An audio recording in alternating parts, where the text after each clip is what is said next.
6일 민주당이 남욱에게 11억 8천만 원 받은 유동규를 뇌물죄로 고발한다는 기자회견을 열었습니다.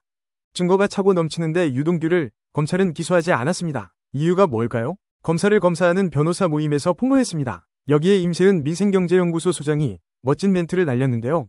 완전 미친 사람들 아닙니까? 라고 윤석열 후보가 이야기한 내용을 그대로 들고 왔습니다. 기자회견 장면 함께 보겠습니다.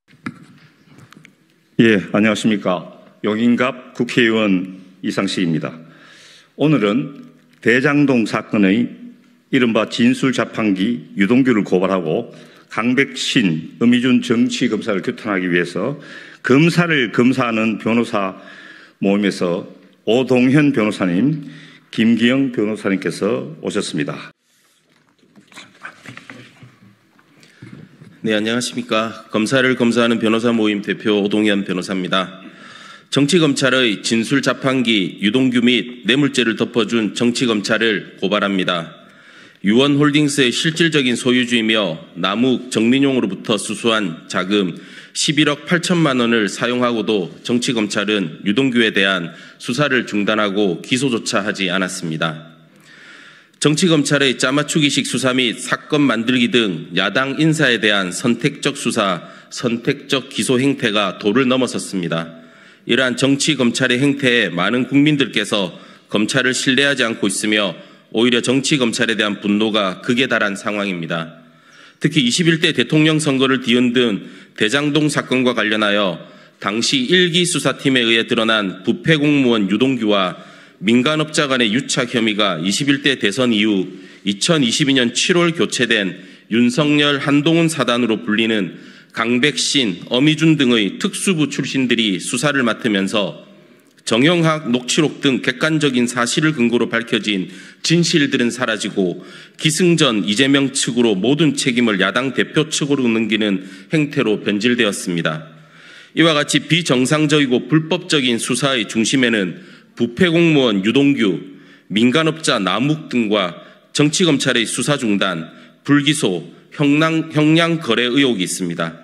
대선 불법 자금 관련 정치자금법 위반 사건에서 정치검찰은 유동규를 불고불리의 법리를 적용하게 만들어 불법 자금을 업자들로부터 받고 사용한 증거까지 나왔음에도 불구하고 무죄를 받는 신기를 부렸습니다. 그리고 유동규가 2013년 4월 업자들로부터 처음으로 받은 뇌물을 모두 김용 전 부원장과 정진상 전 실장에게 전달하였다며 뇌물 수수자에서 뇌물 공여자로 그 지위가 변하면서 뇌물 공여죄의 시효가 7년인 것을 감안하면 이 역시 무죄인 상황입니다. 나아가 정치검찰은 범죄의 혐의가 분명한 유동규의 뇌물수수 사건도 수사를 중단하고 기소를 하지 않으면서 유동규의 든든한 조력자 역할을 하고 있습니다. 즉 유동규는 2020년 경기관광공사 사장 시절 남욱 정민용으로부터 자금이 조성되어 만들어진 유원홀딩스의 금원 11억 8천만 원을 개인적인 용도인 전초와의 이혼 위자료 5억 원, 내연녀와의 전세 보증금 6억 8천만 원으로 사용하였습니다. 대장동 1기 수사팀은 이에 대한 강도 높은 조사를 진행하였으나 대선 이후 교체된 2기 수사팀은 남욱과 정민용만을 기소하였을 뿐 정작 유원홀딩스의 실질적인 소유자인 유동규는 수사를 중단한 채 기소조차 하지 않으며 직무를 유기하였습니다. 유동규가 정민용의 이름으로 차명 소유하고 있던 유원홀딩스라는 회사를 설립할 때 화천대유 대주주인 남욱 변호사가 35억 원을 대여해 준 것으로 확인이 되었으며 검찰도 이를 가리켜 대여를 빙자한 뇌물이라 해놓고 정작 유동규를 기소하지 않았습니다.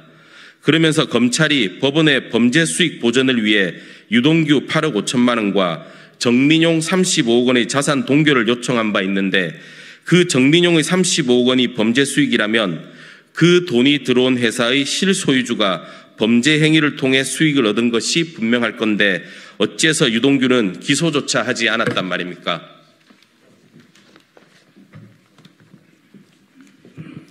이에 우리 검사를 검사하는 변호사 모임에서는 강백신, 엄희준 등 정치검찰이 봐준 유동규가 개인적으로 사용한 11억 8천만 원 관련 불법 뇌물수수에 대해 그 법적 책임을 묻기 위하여 유동규를 뇌물수수 혐의로 고발합니다. 주가 조작 등 중범죄를 회피하기 위해 동남아로 도피한 후 압송된 쌍방울 김성태와의 유착 의혹, 대장동과 위례신도시 및 뇌물수수의 정점인 부패 공무원에서 용기 있는 의인이라는 식으로 정치 검찰의 진술 자판기라는 비판을 받고 있는 유동규 등 일련의 정치 사건에서 밝혀지고 있는 정치 검찰들의 조작 행위에 대해서도 반드시 그 진실을 밝히고 책임을 묻겠습니다. 유동규와 공범 관계에 있던 동거인을 같은 날 같은 검사실에서 면담한 행위, 김용 전 부원장의 정치자금법 사건에서 피고인에게 유리한 진술을 고의적으로 누락한 직무유기, 단기간의 집중적인 면담과 유도신문으로 진실을 은폐하려 한 의혹 등 수많은 불법 행위들이 정치 검찰에 의해 행해졌으며 이 같은 불법 행위들을 밝히고 반드시 책임을 물을 것입니다. 이와 같은 조직 수사의 핵심이며 이미 검사 탄핵의 중심에 있는 강백신 성남지청 차장검사, 어미준 부천지청장은 지금이라도 유동규, 남욱 등과 관련된 불법 행위들을 국민에게 사죄하고 자세히 그 진실을 밝힌 후 책임을 질 것을 경고합니다. 2024년 8월 검사를 검사하는 변호사 모임 대표 오동현, 김기영.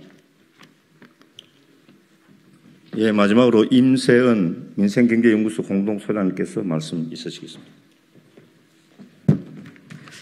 네, 안녕하세요. 전 청와대 부대변인 민생경제연구소장 임세은입니다.